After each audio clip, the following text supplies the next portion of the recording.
ces travaux.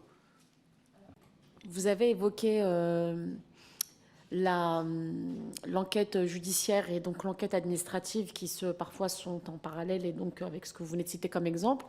Qu'en est-il de l'enquête disciplinaire? Est-ce que, pareil, il y a des chevauchements qui complexifient les choses?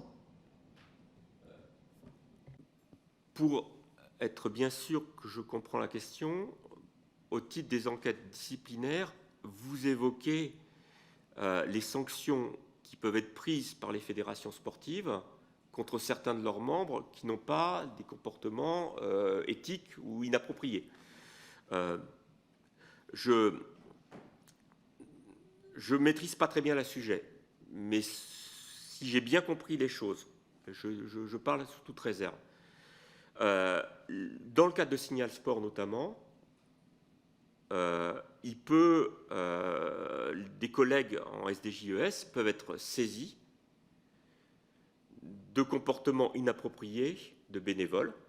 On m'a rapporté un exemple de quelqu'un, alors c'est pour vous dire que l'éventail de situation est très large, hein, de quelqu'un qui aurait tenu des propos sexistes lors d'un dîner, je sais pas, de juge dans une discipline sportive. Il faut pouvoir enquêter. Alors c'est peut-être quelque chose qui nécessite peut-être pas le même degré d'urgence qu'une enquête dès lors qu'il y a des violences sexistes ou sexuelles très fortes, notamment auprès de mineurs, mais il faut pouvoir enquêter. Et après, je sais que les collègues, je ne sais pas par quel biais, mais font remonter les choses, je ne sais pas si par le biais de Final Sport ou saisissent directement les fédérations pour que les fédérations puissent éventuellement prendre les mesures disciplinaires avérées. Je vais évoquer peut-être... oui, parce que c'était un des sujets que je voulais éventuellement évoquer. Mais j'ai travaillé, moi, sur... c'était pas sur les violences sexistes et sexuelles, mais j'ai travaillé sur la prévention et la lutte contre les incivilités et la violence dans le sport, notamment dans le football. Bon, je voudrais terminer peut-être sur ce sujet-là, entre autres, mais dire que on essayait d'articuler, on avait mis en place un plan départemental dans des situations un peu compliquées, et on essayait d'articuler des mesures de prévention, des mesures de répression et des mesures de valorisation de comportements exemplaires.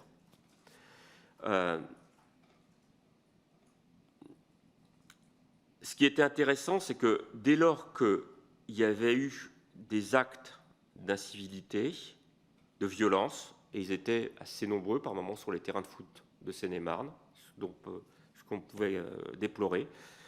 En tout cas, dans le cadre du plan qu'on avait mis en place, on avait obtenu des districts de football que les sanctions disciplinaires qu'ils prennent soient doublées pour faire en sorte que la peur de la sanction freine le passage à l'acte de personnes qui seraient susceptibles de passer à l'acte.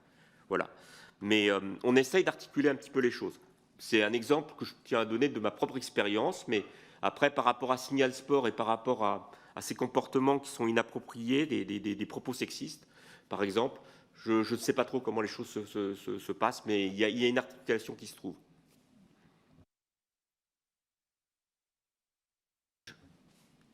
Je ne sais pas si... Est-ce que... Si je peux me permettre peut-être quelques propos encore, je souhaite aussi souligner qu'on manque un petit peu d'outils.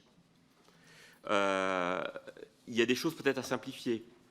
Dès lors qu'il n'y a pas urgence... Enfin, autre point délicat, c'est l'appréciation d'urgence, comme je le disais aussi. Est-ce que c'est quelque chose qui est urgent? Comment on le traite? Voilà. Sur les manques d'outils, la lourdeur des CDJ-SVA, la composition sera sûrement à simplifier. Donc ce sont les commissions qui sont chargées dès lors qu'il y a des sanctions, comment dire, des mesures de police administrative qui sont prises notamment contre des éducateurs qui sont chargés et qu'il n'y a pas d'urgence puisque qui sont chargés d'émettre un avis au préfet. Est-ce qu'il n'y a pas lieu de revoir, de simplifier leur composition, de voir un petit peu comment les choses peuvent se faire? On regrette, nous, beaucoup dans les services, l'outil qu'on avait qui apparemment, auparavant, s'appelait déclaration d'établissement d'activité physique et sportive. Ça permettait d'avoir un recensement de l'ensemble des établissements qui se déclaraient. Et aussi, dans ce cadre de cette déclaration-là, on demandait aux exploitants de s'engager à respecter la réglementation sportive. Il y avait une déclaration sur l'honneur. Et les exploitants, souvent, ils ne connaissaient pas les choses, mais ça les incitait à se renseigner et à savoir un petit peu ce qui était attendu d'eux. Maintenant, dans le cadre de mesures de simplification administrative, cela a été supprimé et on peut le déplorer. On va avoir un nouvel outil qui s'appelle EME, qui va être mis en place prochainement, qui permettra de recenser les établissements, ce qu'on n'avait plus. Il fallait aller sur les pages jaunes ou sur Internet pour trouver éventuellement tel ou tel établissement, ce qui posait vraiment problème à nos collègues. Apparemment, là, avec les codes NAF, on devrait avoir la possibilité d'avoir un recensement de ces établissements-là. Mais le problème, c'est qu'apparemment, on veut le faire entrer, le mettre en place. Mais d'après les collègues de PACA, de la région PACA qui l'ont expérimenté, ce ne serait pas encore un outil complètement fiable. Donc, nous, ça nous pose problème d'avoir à intervenir sur un outil s'il n'est pas fiabilisé. Et voilà. Peut-être aussi, troisième point que je voulais voir sur ce sujet-là, c'est la nécessité peut-être de protéger les personnels. Moi, beaucoup de jeunes collègues sont affectés sur des questions un peu sur des postes VSS. Vous avez évoqué, Madame la Présidente, ce sont souvent des collègues qui sont issus du concours externe, qui sont sur leur premier poste. Moi, j'ai eu des remontées de leur part en disant que, excusez-moi du terme, ils voient des choses glauques et que c'est quelque chose sur lesquels ça nécessiterait aussi pour eux un accompagnement psychologique. Sur la prévention de la radicalisation, qui est quelque chose d'un petit peu nouveau aussi. On n'a pas forcément les bons outils. Par exemple, à l'éducation nationale, puisque maintenant on est rattaché à l'éducation nationale, et on s'en félicite parce qu'on est dans des démarches éducatives, la coutume, la manière de procéder, de travailler, c'est d'utiliser son véhicule personnel pour se déplacer et aller rencontrer donc les partenaires. Mais on n'est pas, nous, dans la même situation qu'un IEN qui va contrôler un prof ou un prof des écoles ou un IAIPR qui va contrôler un enseignant ou en établissement scolaire. Non, par exemple, si les collègues vont faire des contrôles sur des associations qui sont suspectées d'être radicalisées avec leur véhicule personnel, ils s'exposent. Nous ne voudrions pas arriver à des situations horribles du type de celle de Dominique Bernard ou Samuel Paty. Donc il y a cet aspect-là qui entre en ligne de compte et je souhaitais peut-être l'évoquer également auprès de vous. Voilà. J'ai quelques propos éventuellement terminaux, si vous me permettez, ou si j'ai encore un peu de temps. Voilà. En guise de conclusion, moi je voulais rendre hommage aux bénévoles du mouvement sportif. J'ai beaucoup travaillé avec eux, j'ai beaucoup apprécié de travailler avec eux. Ce sont des personnes qui ont beaucoup d'enthousiasme, sans lesquelles le sport n'existerait pas en France, il n'y aurait pas de sport en France, qui se dévouent corps et âme en matière, qui donnent un temps inimaginable, qui sont des passionnés pour faire vivre leur sport en France. Donc il faut véritablement les féliciter et souligner tout leur rôle et si possible les valoriser dans le cadre justement de ce qui nous est demandé par le ministère. Je voudrais souligner l'importance des collectivités locales, financent à hauteur de 63% le sport en France. Mais je voulais aussi souligner la nécessité de la présence de l'État dans le champ du sport, qui est une présence à renforcer, qui permet de travailler sur des questions sur lesquelles peut-être d'autres ne travaillent pas, ces autres acteurs ne travaillent pas ou pas assez, sur le développement peut-être de la pratique sportive des publics éloignés, des publics notamment en situation de handicap, des publics des quartiers, voilà, qui permet de garantir une éthique, la sécurisation des pratiques. Je voulais faire part peut-être de deux expériences que j'ai pu avoir à l'occasion de mon activité un peu professionnelle.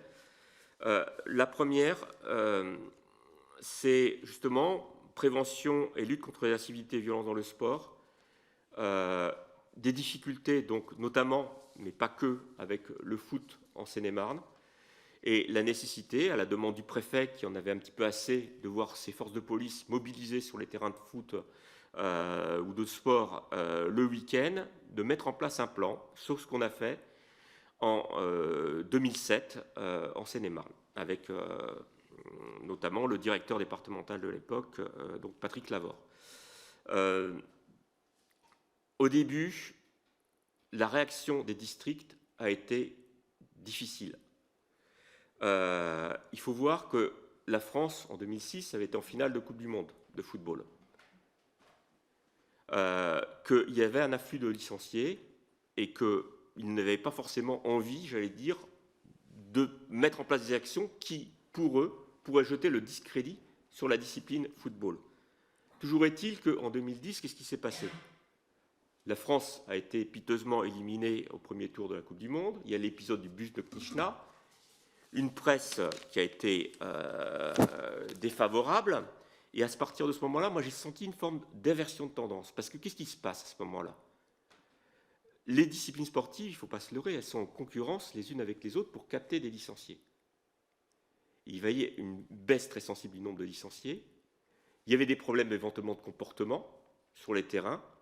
Ça ne participait pas aussi de la performance sportive. On s'est rendu compte que dès lors qu'il n'y avait pas de comportement, j'allais dire, éthique exemplaire, ce n'était pas quelque chose qui était conforme. Et à ce moment-là, je les ai sentis véritablement moteurs pour mettre en place ce plan et y travailler véritablement avec nous. Avant, ils y allaient, mais avec un peu réticence. Voilà. Autre exemple.